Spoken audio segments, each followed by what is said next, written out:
ব্যবসার প্রস্তাব দিয়ে ভারত পাকিস্তান যুদ্ধ থামিয়েছে। আবার ভোল বদল মার্কিন প্রেসিডেন্ট ডোনাল্ড ট্রাম্পের ভোল বদলে অবাক বিশ্বের বিভিন্ন দেশ। ভারতে দুমুখ ট্রাম্প বিরোধী সুর উঠছে পাকিস্তানকে উচিত শিক্ষা দেওয়ার দাবি।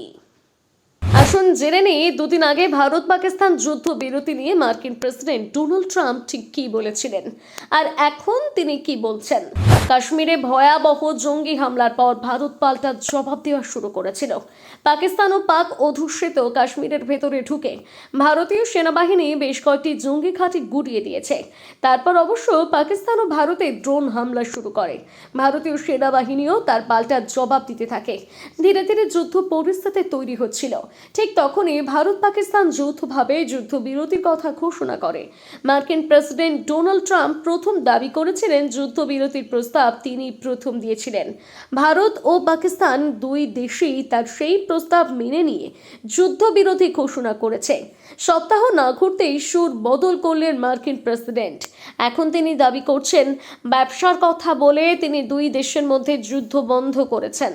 সামাজিক মাধ্যমে ট্রাম্প লিখেছেন, ভারত ও পাকিস্তান দুই দেশই পরমাণু শক্তিধর।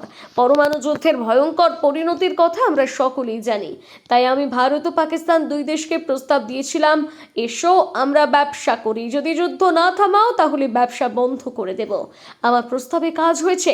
তারপরে ভারত ও পাকিস্তান দুই দেশ যুদ্ধ বন্ধ করেছে। প্রসঙ্গত, ভারত ও পাকিস্তান দুই দেশের মধ্যে টানাপোড়েন নতুন কোনো ঘটনা নয়। অতীতেও বারবার এমন ঘটনা ঘটেছে। আমেরিকা প্রথম থেকেই শ্যাম ও কুল দুপক্ষকেই খুশি রাখার চেষ্টা করেছে। ভারতের পক্ষে কথা বললেও পাকিস্তানের জঙ্গি কার্যকলাপ বন্ধ করার জন্য আমেরিকা কোনো কার্যকর ভূমিকা নেয়নি। এবারও তাদের দুমুখ চরিত্র প্রকাশ এলো। মার্কিন প্রেসিডেন্ট ডোনাল্ড ট্রাম্প ভারতের পক্ষে কথা বললেও জঙ্গি নিকেশ করতে পাকিস্তানের বিরুদ্ধে কোনো শক্ত পদক্ষেপের কথা বলেনি।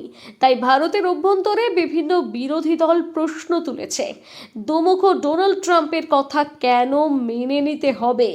সুযোগ থেকেও কেন জঙ্গিদের প্রশ্রয়দাতা পাকিস্তানকে উচিত শিক্ষা দেওয়া হবে না?